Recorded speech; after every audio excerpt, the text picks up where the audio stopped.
Hi friends, welcome back to our channel. நம்ம சேனலை subscribe பண்ணாதவங்க சப்ஸ்கிரைப் பண்ணிக்கோங்க. மறக்காமல் லைக் பண்ணி சப்போர்ட் பண்ணுங்கள். நாளைக்கான ப்ரோமோவில் என்ன நடக்குது பார்த்தீங்கன்னா, மீனாட்சி மெகந்தி போடுறவங்க எல்லாரையுமே வீட்டுக்கு கூப்பிட்டு வந்து அபிராமி கிட்ட கூப்பிட்டு போய் அறிமுகப்படுத்துவாங்க. இவங்க தான் அத்தை மெகந்தி ஆர்டிஸ்ட், இவங்க தீபாவுக்கு மெகந்தி போடுறதுக்காக வந்திருக்காங்க அப்படின்வாங்க. அதை கேட்ட உடனே மைத்லி, தீபாவுக்கு இவங்க மெகந்தி போடுறத விட கார்த்திகே மெகந்தி போட்டு விட்டால் ரொம்ப நல்லா இருக்கும் அப்படின்னு சொல்லுவாங்க. அதை கேட்ட உடனே கார்த்திக், ஐயோ இது வேறையா அப்படின்னு வந்து சொல்லிட்டு இருப்பாங்க. அருண் வந்துட்டு, இது சூப்பரான ஐடியா அப்படின்னு சொல்லுவாங்க.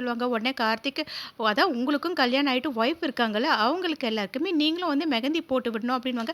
அதை கேட்ட உடனே அபிராமி, கார்த்திக் சொல்கிறதும் நல்ல ஐடியாவாக இருக்குது, அதனால என்ன பண்ணுறீங்க, எல்லாருமே அவங்க ஒய்ஃப்க்கு வந்து மெகந்தி போட்டு விடுங்க. யாரோட கை நல்லா செவந்து இருக்குதோ அவங்க வந்து ரொம்பவே அவங்க ஹஸ்பண்ட் மேலே பாசம் வச்சுருக்காங்க அர்த்தம் அப்படின்வாங்க. அதை கேட்ட உடனே எல்லாருமே ஓகே சொல்லிட்டு பார்த்தீங்கன்னா, கார்த்திக் வந்து தீபாவுக்கு, அருண் ஐஸ்வர்யாவுக்கு, ஆனந்த் பார்த்தீங்கன்னா மீனாட்சிக்கு அப்படின்ட்டு எல்லாருமே, தர்மலிங்கம் அவங்களோட ஒய்ஃப்க்கு, அபிராமிக்கு வந்து பார்த்தீங்கன்னா அருணாச்சலம் எல்லாருமே மெகந்தி போட்டுட்ருப்பாங்க. அடுத்த நாள் காலைல எல்லாருமே யாரோட கை ரொம்பவே செவந்திருக்குன்னு பார்க்கறதுக்கு ரொம்ப ஆர்வமாக இருப்பாங்க. எல்லாருமே கை கழுவிட்டு வந்து அவங்கவுங்க கையை காட்டுவாங்க. ஆனால் தீபாவோட கை மட்டும் பார்த்திங்கன்னா ரொம்பவே செவந்து போயிருக்கும்.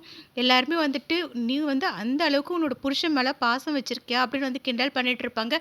தீபா பார்த்தீங்கன்னா வெக்கப்பட்டுட்டு நேராக ரூமுக்கு போயிட்டு கார்த்திக்கிட்ட, சார் என்னோட கை பார்த்தீங்களா எப்படி செவந்திருக்கு, இப்போவாச்சும் நீங்கள் ஒத்துக்கிறீங்களா, நான் உங்கள் மேலே எந்த அளவுக்கு அன்பு வச்சுருக்கேன், எவ்வளோ பாசம் லவ் வச்சுருக்கேன்றது உங்களுக்கு புரியுதா அப்படின்னு வந்து கேட்பாங்க.